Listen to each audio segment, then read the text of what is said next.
Top quality और consistent performance के लिए सिर्फ सिल्वर पंप नाम याद रखना। મને તો આજે ખબર પડી કે વિરોધ થઈ રહ્યો છે, કારણ કે હું જે સંઘમાં આવ્યો છું એ સંઘની આજથી 4-5 વર્ષ પહેલા મેં સ્થાપના કરી. અહીંયા મેં 2 ચાતુર્માસ કર્યા, શેષકાલમાં રોકાયા, અને કે નાનો મોટો સંઘ નથી, ખૂબ મોટો સંઘ છે. 1100-1200 ઘરનો સંઘ છે, અને હું ખૂબ જ આ સંઘને સાથે જોડાયેલો છું. સંઘ મારી સાથે જોડાયેલો છે. અહીંયા અદ્ભુત દેરાસરનું નિર્માણ થયું છે, અને નિર્માણ અંગે આજથી લગભગ 4-6 મહિના પહેલા સંઘના ટ્રસ્ટીઓ, હું ઉજ્જૈન ચાતુર્માસ હતો ત્યાં મને વિનંતી કરવા માટે આવ્યા હતા, ઠરાવ કરીને આવ્યા હતા. ત્યાર પછી પાર્શુપુરમ તીર્થ છે ગોવા રોડ ઉપર, ત્યાં આગળ સંઘમાંથી 2 બસ લઈને વિનંતી કરવા માટે આવ્યા હતા. પછી ટ્રસ્ટીઓએ પ્રતિષ્ઠા કેવી રીતના કરવી, મારા ગુરુદેવ અશોક સાગર સુરેશ્વરજી મારા સરપંચ પધારી રહ્યા છે, કેવી રીતના કરવી, એ બધા આયોજનને લઈને મને ઓડીની વિનંતી કરી, સાહેબ 10 દિવસ પહેલા પધારો તો બધું કાર્યક્રમ સરસ થઈ જાય. અને એને અનુલક્ષીને લગભગ 700-800 કિલોમીટરનો વિહાર કરીને હું સુરતમાં આવ્યો. અને આવ્યો એ દિવસે પણ પરમાત્માનો પ્રવેશ હતો. ખૂબ સરસ રીતે પરમાત્માનો પ્રવેશ થયો. ઓડીની આરાધના ચાલે છે અમારા જૈનોની, અને એમાં ખૂબ સુંદર મજાના પ્રવચનો ચાલે છે. 300, 350, 400 જેટલું આરાધક પ્રવચનમાં આવે છે દરરોજ. પરમાત્માની પ્રતિષ્ઠા સરસ રીતે થાય એના માટે અનેક પ્રકારના આયોજનો ગોઠવાયા છે. ઓડીની પણ આરાધના 250-300 જેટલા આરાધકો કરી રહ્યા છે. અહીંયા કોઈ વાતાવરણ જ નથી, અને જેમને વિરોધ હોય એમને પહેલા સત્ય તો જાણવું જ જોઈએ, વિરોધ કરવો જોઈએ જો એને સત્ય જાણ્યું હોય તો. અને સત્ય ન જાણ્યું હોય ને વિરોધ કરે તો હકીકતમાં તો એ પાપના ભાગીદાર બને છે. સંઘને જ્યાં સુધી અમારા ઉપર ટ્રસ્ટ છે અને અમારા ગુરુજનોને અમારા ઉપર ટ્રસ્ટ છે, જે લોકો કોઈ પણ પ્રકારની વાત ફેલાવે છે એને મારે નહીં, મારા ગુરુ મહારાજે જવાબ આપવાનો છે. અને મારા ગુરુ મહારાજે જવાબ આપી દીધેલો છે, રિપોર્ટો કઢાઈ દીધેલા છે. અને મને આજે જે સમાચાર મળ્યા છે કે કોઈ બહેનો ગયા છે, તેમાં પણ મને પહેલા તો એવા સમાચાર હતા ને એવું કહેવામાં આવ્યું કે શાસન સેવાનું કામ કરવાનું છે એટલા માટે તમે આવો. એટલે બહુલતાએ જે બહેનો ગયા એમને એવું હતું કે શાસનનો કોઈક મુદ્દો આવ્યો હશે ને આપણે કરવાનું છે. ત્યાં ગયા પછી ખબર પડી કે આપણે આવો વિરોધ કરવાનો છે. તો કેટલાક બહેનો તો ત્યાંથી નીકળી પણ ગયા ને અહીંયા મને કે મારા સાહેબ આવું કેવી રીતના, આપણે જે બેન ઉપર વિશ્વાસ મૂકે છે, બેન આવી રીતના ગલત પ્રચાર કરીને મને બોલાવે અને આવી રીતના કરે, એટલે આ નિવેદન સાથે અમે પણ તૈયાર નથી એવું પણ અમને કીધું છે. એટલે હું અહીંયા પરમાત્માએ બતાવેલી આરાધના સાધના કરી રહ્યો છું, કરાવી રહ્યો છું. અમને પરમ સંતોષ છે અમારાથી, પરમાત્માથી અને અહીંના સંઘથી. અને બહાર જેને જે કંઈ કહેવું હોય એને ખરેખર મારી પાસે આવવું જોઈએ, અહીંના ટ્રસ્ટીઓને મળવું જોઈએ, અહીંના બહેનોને મળવું જોઈએ, અને સત્ય જાણવાની કોશિશ કરવી જોઈએ. અને એ અમારી કોઈ વાંધો નથી.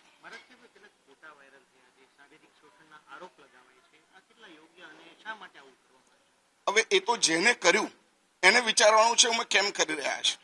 મારી ઉપર જયારે આવ્યું તે વખતે મારા ગુરુ ભગવંતોએ, મારા ગચ્છાધિપતિ શ્રી, મારા ગુરુજીએ એ લોકોને પત્ર લખીને બોલાવ્યા અને અમને કીધું કે તમે જે છે ડોક્યુમેન્ટ કરીને મને આપો સહી કરીને. એટલે અમે એના ઉપર રિસર્ચ કરીને અમે યોગ્ય જે હશે ગુનો સાબિત થશે તો અમે સાજા પણ કરશું, બાકી અમે કરશું. પછી જયારે ના આવ્યા તો વકીલ થ્રુ નોટિસ મોકલી, 1 મોકલી, 2 મોકલી, 3 મોકલી, અને ત્યાર પછી એ લોકોએ કશું ડોક્યુમેન્ટ આપ્યા નથી. અને સંપૂર્ણ વાહિયાત ફોટા છે.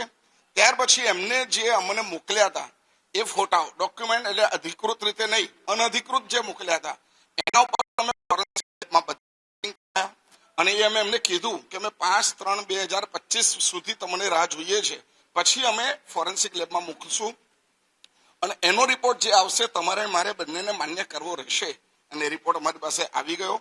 અને એ રિપોર્ટ આવ્યા પછી અમારા ગચ્છાધિપતિએ, અમારા ગુરુ ભગવંતોએ, અમારા સમુદાયના વરિષ્ઠ આચાર્ય ભગવંતોએ અને અમારા શ્રાવકોએ બધાએ ભેગા થઈને એ નિવેદન જાહેર કરી દીધું. અને એ નિવેદન એવું કર્યું કે વૈજ્ઞાનિક પૂરી તપાસ થયા પછી, આ અમારા ગચ્છાધિપતિનું સ્ટેટમેન્ટ છે, એમાં છેલ્લી વિગતો લખી છે.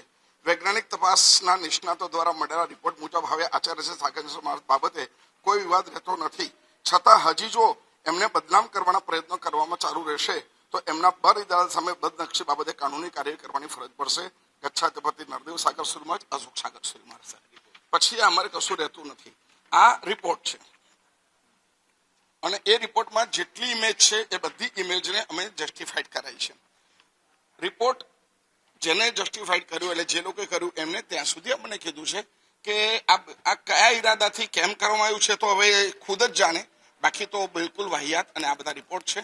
અને પછી જે વ્યક્તિ છે જે તે વ્યક્તિ અમારા ગચ્છાદી પાસે નથી આવતા, પોલીસ સ્ટેશને ગયા. પોલીસ સ્ટેશને ગયા પછી પોલીસે તરત ને તરત બધું જ જાંચ કર્યા પછી પોલીસે એમની અરજી તરફ કરી નાખી. આ એની નકલ છે. આ પોલીસે આખી હોવાનો દાવો કરતા હતા એ આખી આ લખ્યું છે. ઉપરોક્ત અરજીઓ અત્રેના પોલીસ સ્ટેશન પર કરવામાં આવેલ છે, જેથી હાલમાં આ કશું બની શકે એમ નથી. આ તારીખ છે 16/5/2025. એટલે પોલીસમાંથી પણ ગયા. પોલીસમાંથી ગયા પછી હવે એમને કોઈ પણ રીતે મારી પાછળ પડ્યા છે. કેમ પડ્યા છે તો ભગવાન એમને સદબુદ્ધિ આપે. મને એનાથી કોઈ ફરક પડતો નથી, કારણ કે મારી સાથે મારા ગુરુ છે, મારી સાથે મારા શિષ્યો છે, મારી સાથે મારો સંઘ છે. પછી મારે ચિંતા બીજી કઈ કરવાની રહેતી નથી. અને છતાં અમે તો સાધુ છીએ. ઉપર આકાશ નીચે ધરતી સાથે જીવનારા માણસો છીએ. આટલું મોટું બનાવીએ, કોઈ પણ તીર્થ બનાવીએ તો પણ અમે ત્યાં સ્થાયી રહેતા નથી. અમારો તો વિહાર કરવો એ જ અમારું કાર્ય છે. પછી એમને કોર્ટમાં ગયા અને કોર્ટમાં ગયા પછી એમના વકીલો એવી સલાહ આપી હશે કે તમે આ જે રજાઓ કરો છો એ વ્યાજબી નથી, એટલે કોર્ટ કઈ લેશે જ નહીં. છતાં પણ એમને કોર્ટની અંદર ખોટા એવા આરોપો મૂક્યા કે સાગરચંદ્ર સાગર મારા સાહેબ આવા ફોટાઓ પોર્નોગ્રાફીમાં વેચીને કરોડો રૂપિયા કમાય છે અને એમાંથી 50 કરોડના ખર્ચે આ વેસુમાં ઉપાશ્રય બનાવ્યો છે.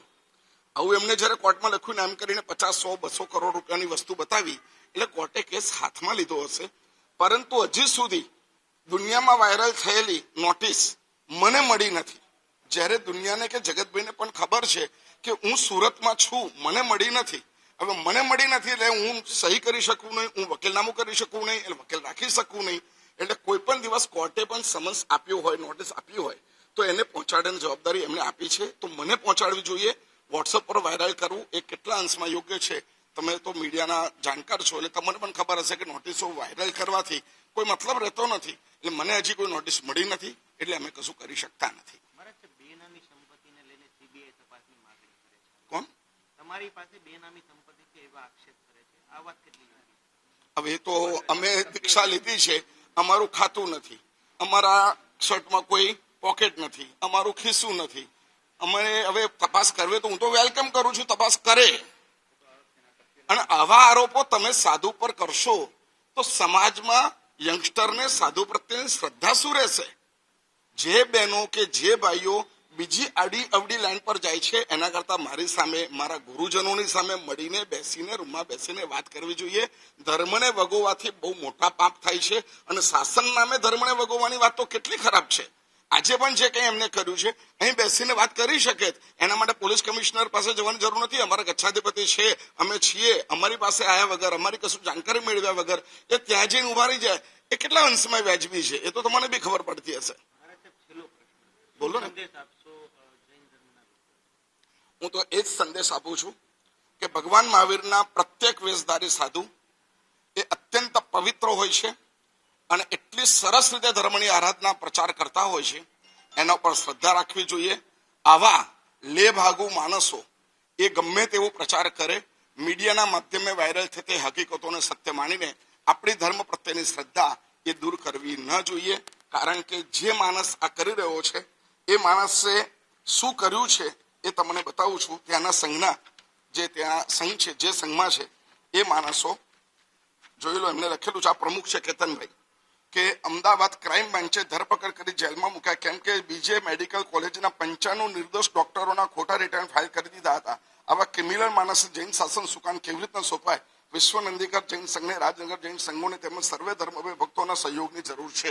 આવી ત્યાંના પ્રમુખ અપીલ કરી રહ્યા છે. એ જે મહાસંઘમાં હતા એમાં ઉપપ્રમુખ પદે હતા, એમાંથી એમને કાઢી મૂકવામાં આવ્યા અને તેમાંથી નીકળીને અત્યારે ટ્રસ્ટી તરીકે બંધારણ વખતે કાયમી છે. એમને આ ગલત આક્ષેપ એના સંઘ ઉપર પણ કર્યો છે, જે આ લખ્યું છે કે આ ગોટાળા કરીને શુભ કાર્ય માટે અંગત ઉપયોગ કરીને સુરતમાં વેશુ મુકામે આગમુદ્દાર નામનો ઉપાશ્રય બનાવેલ છે, જેમાં લગભગ 50 કરોડની માતબર રકમ વપરાયેલી છે. તો આ સંઘ સુરતનો છે અને અમારા સંઘના પ્રમુખ મુકેશભાઈ એટલા ઉદારમના માણસ છે એટલા બધા સરસ ટ્રસ્ટીઓ અહીંયા જોડાયેલા છે. શૈલેષભાઈ જોગાણી છે, મુકેશભાઈ છે, અજયભાઈ દેપલા છે, મીનુભાઈ છે, અમારા રાજુભાઈ છે, કાર્તિકભાઈ છે, એટલા બધા સરસ પોપટભાઈ છે. આ બધા અમારા ટ્રસ્ટીગણો છે, બધા સંપન્ન છે. અને એના કરતા વધારે તમારો સંઘ નાનકડી ટેલ નાખીએ છે. લોકોએ લાખ લાખ રૂપિયા આપીને અરે વીટીઓ ઉતારીને આના નિર્માણ માટે સંઘે આપેલું છે. એની નોંધ છે, એનો હિસાબ થાય છે, ટ્રસ્ટ રજીસ્ટર છે, ઓડિટ થાય છે. પછી પણ આવા આરોપો મૂકીને કોર્ટમાં મૂકીને બદનામ કરવા એ જેની ફિદરત હોય એને તો ભગવાન જ બચાવે. હા, એટલા બધા પ્રેશર કરે છે એટલે જેના કારણે ઘરે લોકો એવું કે અરે આપણે આ બધી પંચામાં જવું. આ બહેનો કાલે એને ઘરે જાય છે કે આજે મને જે સ્ટેટમેન્ટ મળ્યું છે એ સ્ટેટમેન્ટ કેટલું બધું વાહિયાત છે, કેટલા ગંદા શબ્દો મૂક્યા છે. એમને લખ્યું છે આગમો તરફ વિશ્વ જૈન સંઘના ટ્રસ્ટી ગુંડા જેવા છે, એમનું વર્તન જૈન શ્રાવક જેવું નથી પણ સડક છાપ ગુંડા જેવું છે. આવું જે લખે નિવેદન કરીને પોલીસમાં આપે, ઇટ મીન્સ આ શું સેન્સ છે એમનામાં? કદાચ એવું બની શકે કે આ શબ્દોના આધારે એ લોકો પર અહીંના ટ્રસ્ટીઓ બદનક્ષીનો દાવો પણ કરી શકે. આ શબ્દ ન મુકાય. અમારા મુકેશભાઈ એટલા બધા પવિત્ર આત્મા છે, અમારા રાજુભાઈ જેમને આખું નિર્માણમાં આટલું બધું કામ કર્યું છે એ એટલા બધા પવિત્ર અને ચાણસમાં જૈન સંઘના અગ્રણી શ્રેષ્ઠી છે. એટલે એ લોકો પર આવો બધો આરોપ મૂકનારા માણસોની માનસિકતા આમાં છતી થાય છે. એ સિવાય બીજું કશું નથી. ભગવાન બચાવે.